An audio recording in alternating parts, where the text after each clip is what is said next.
আসসালামু আলাইকুম সুপ্রিয় ভাই বোনেরা, আশা রাখি আপনারা সবাই ভালো আছেন। আমি ভালো আছি। আজ আমি আপনাদের সামনে খুব সহজ পদ্ধতিতে একটা আমাদের সিলেটের ঐতিহ্যবাহী নুনের পিঠা সেই রেসিপিটাই শেয়ার করবো। আশা রাখি এই রেসিপিটা আপনাদের কাছে ভালো লাগবে। আর যারা আমার এই ছোট্ট চ্যানেলটাকে এখনও সাবস্ক্রাইব করেনি, প্লিজ আমার চ্যানেলটাকে সাবস্ক্রাইব করে আমাদের পাশে থাকবেন। আপনারা যদি আমাদের পাশে থাকেন তাহলে আমাদের পথ চলাটা আরও সহজ হয়ে উঠবে।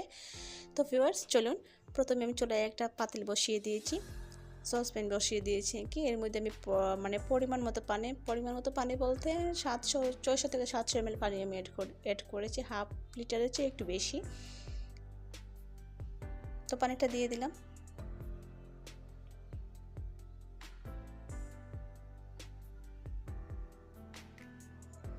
এখানে আমি একটা পেঁয়াজ কুচি করে দিয়েছি। এখানে চাইলে আপনারা বাটা পেঁয়াজও ইউজ করতে পারেন।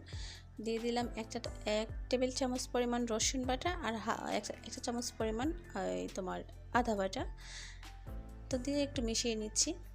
আর চামচটা ধুয়ে নেওয়া হয়ে গেল। দিয়ে দিলাম 1 চামচের মতো মরিচ, হাফ চা চামচের মতো ধনিয়া, আর 1 চামচের মতো হলুদের গুঁড়ো, আর দিয়ে দিব স্বাদ মতো লবণ।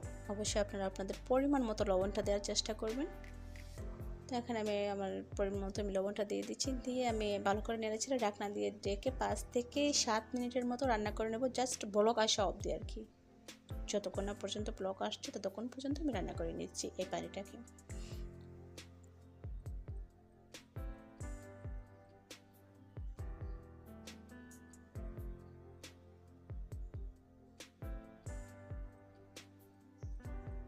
তো ভিউয়ার্স, দেখেন পানিটা বলক চলে এসেছে। এখন এরই মধ্যে আমি চালের গুঁড়ো অ্যাড করব। তো এখানে আপনারা এই মেশিনের কুটা গুঁড়িও ব্যবহার করতে পারেন, প্লাস যে ডেকিতে গুঁড়ি করে সেটাও আপনারা দিতে পারেন। তো এখানে আমি সাধারণত মেশিনের কুটা গুঁড়ি ইউজ করতেছি। তো এখানে আমি এই কাপে মেজারমেন্ট করে 3 কাপের মতো চালের গুঁড়ি দিয়ে দিচ্ছি। দিয়ে আমি আবারও একটু নেড়ে ছেড়ে নিচ্ছি।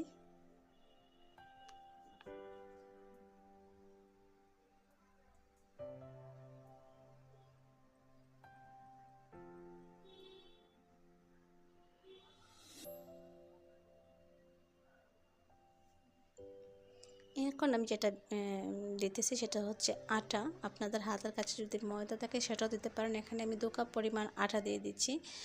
আর অবশ্যই ভিউয়ার্স, আপনারা যদি পারফেক্টলি এই নুনের পিঠাটা তৈরি করতে চান অবশ্যই আমার এই রেসিপিটা ফলো করবেন। আর এই নুনের বড়ার রেসিপিটা এত সফট হবে, খেতে এত ভালো লাগবে। 3 থেকে 4 দিন এটা সংরক্ষণ করে তারপর ভেজে খেতে পারবেন। অনেক পিঠা আছে যে এই পিঠাটাই যদি চালের গুঁড়ি দিয়ে করেন তো দেখবেন যে 2 দিন পরের দিনে যদি সকালবেলায় গরম করতে যান, গরম করার পরিমাণে লোহার মতো শক্ত হয়ে যায়। তো এটা কিন্তু শক্ত হবেই না ভিউয়ার্স, ঠান্ডা অবস্থায় শক্ত হবে না, এমনকি কোলা দেওয়ার অবস্থায় শক্ত হবে না, সবসময় সফটলি থাকবে। এই প্রসেসটা যদি আপনারা ফলো করেন অবশ্যই ভিউয়ার্স। আরেকটা জিনিস আপনাকে বলতেছি সেটা হচ্ছে মেজারমেন্ট আপনারা ঠিকভাবে করবেন। মেজারমেন্ট যদি পারফেক্ট হয় পিঠাও পারফেক্ট হবে, খেতেও ভালো লাগবে। তো ভালো করে মিশিয়ে নিয়েছি। নিয়ে আমি চুলাটা অফ করব না, বা চুলাটা লো ফ্লেমে রেখে আমি 2 থেকে 3 মিনিটের মতো একটু ঢাকনা দিয়ে ঢেকে রাখবো। তো 2 থেকে 3 মিনিট পর আবার একটু নেড়ে ছেড়ে এখন আমি চুলাটা অফ করে দেবো। চুলাটা অফ করে দিয়েই একটা বড় একটা প্লেটের মধ্যে বা থালার মধ্যে নিয়ে নিচ্ছি, গরম গরম ঢেলে নিচ্ছি আর কি। আর অবশ্যই ভিউয়ার্স, আমি 2 মিনিটের মতো একটু রেস্টে রেখেছিলাম, তারপরে হাত দিয়ে মতা শুরু করে দিয়েছিলাম। তারপরে দেখি আমার হাতে প্রচণ্ড গরম, আমার হাতের তলাটা অনেক পাতলা চামড়া, আমার পক্ষে সম্ভব ছিল না এটা মতাটা। পরে আমি আপনাদের ভাইয়াকে বললাম যে একটু মতে দাও। তো ও মতেও দিয়েছে, প্লাস রুটি বেলে কেটেও দিয়েছে। আমি পরে জাস্ট বেজে নিয়েছি।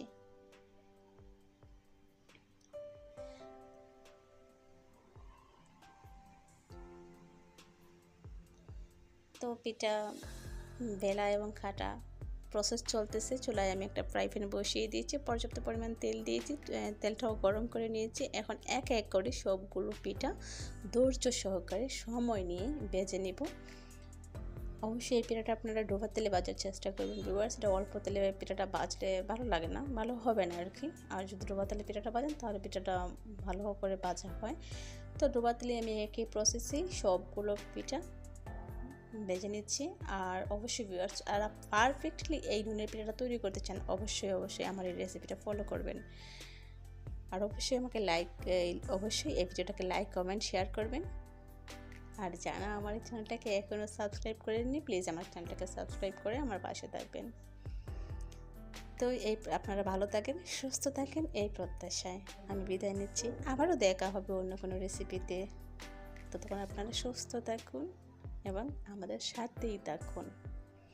আর সবাইকে জানাচ্ছি ঈদ উল আজহার ঈদ মোবারক।